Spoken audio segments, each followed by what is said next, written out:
Hey guys, hello everyone. Hope you all are fine and healthy.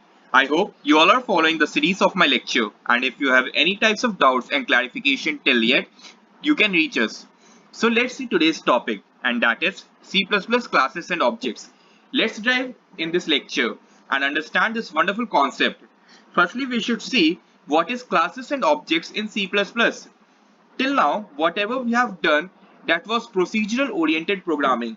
That is, C++ supports two types of programming, procedural oriented programming and object oriented programming. And in this lecture, we are going to cover object oriented programming, that is C++ classes and objects.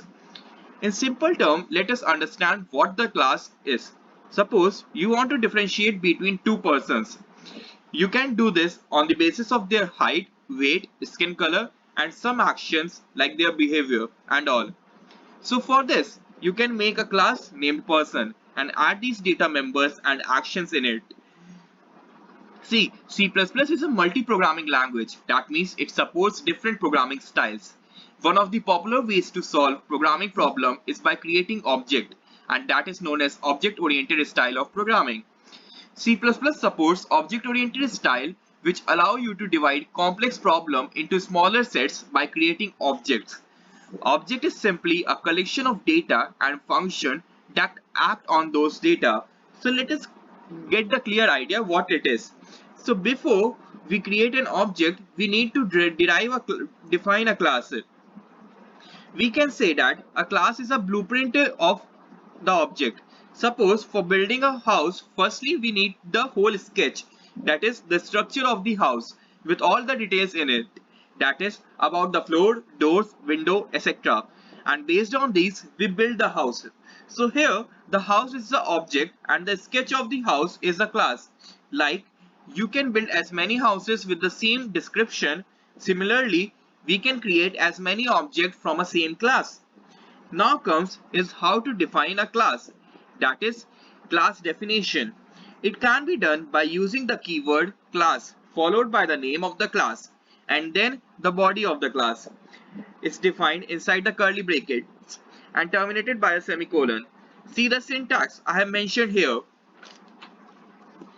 Let's see one example of defining a class. Here I have defined the class named person and it contains two data member, that is num1 and num2 of int data type, and two member functions, function1 and function2. These functions are doing their specific task, that is what you will give they will perform that. Like the function1, here I have assigned some value to num1 data type and similarly for function2. But now the main matter is, here you can see two keywords, that is private and public. So what is the use of these keywords? So let's see why they are here and what are their uses. The private keyword makes the data and function private. That is, these data and functions can only be accessed only from inside the class. We cannot access the data and function which are mentioned in private from outside the class. And the public keyword makes the data and member function public. Public data functions can be accessed from outside the class also. In the previous example, the data type num1 and num2 are private data members, whereas function1 and function2 are the public member function. You can't access the private data from outside the class, and this is the feature of object oriented programming is called data hiding. There is one more keyword that is protected that I have not mentioned here, but you should know this. This is just similar to private keyword. The class member declared as protected are inaccessible outside the class, but they can be accessed by any subclass, that is derived class, that we will be seeing later. So these three keywords, private, public and protected, are called class access specifiers. Now let's see what the C++ object is. Since we know how to define a class, so now there should be a question in your mind, that is, how should you access the data members and member functions of the class? And for that, there is term called objects. So to use the data and accessing function inside of the class, we need to create object. See the syntax that how to declare the object. Class name space object name followed by the semicolon. See, we have declared the class person previously. So for that class here, I have declared the object of the person class O1 and O2 are the two objects of the class person. Now since we know how to define a class and how to declare an object of that class, so now the matter is how should we use the object to accessing the data members and member function of that particular class. That is how we will use this object to access the that member that which is mentioned in the class.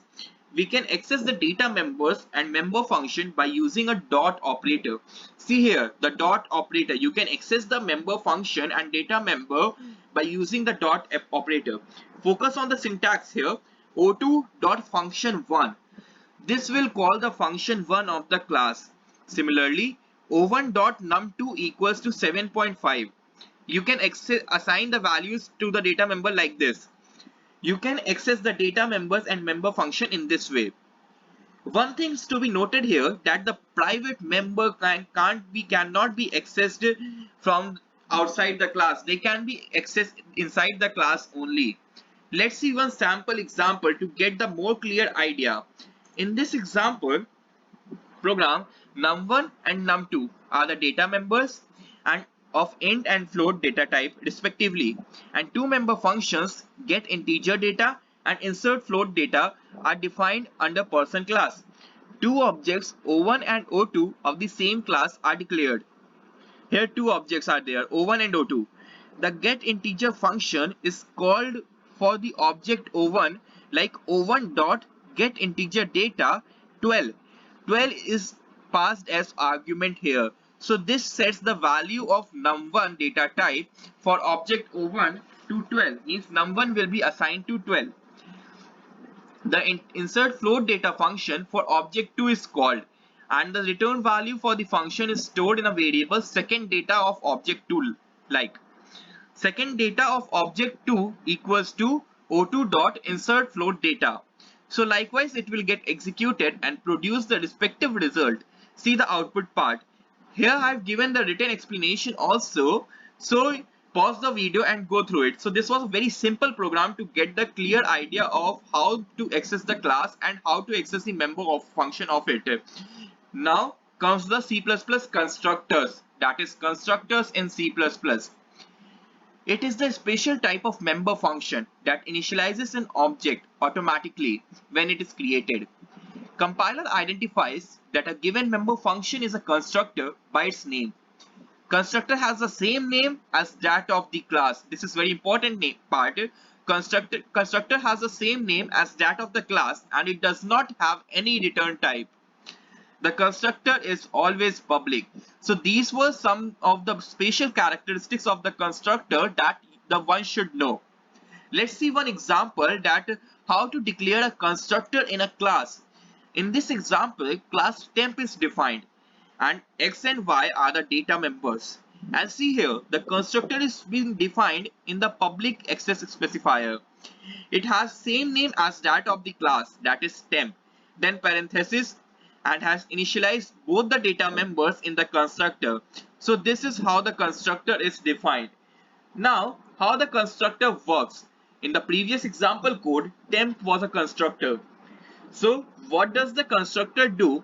When an object of class temp will be created, the constructor is called automatically and x and is initialized to 5 and y is initialized to 4.7.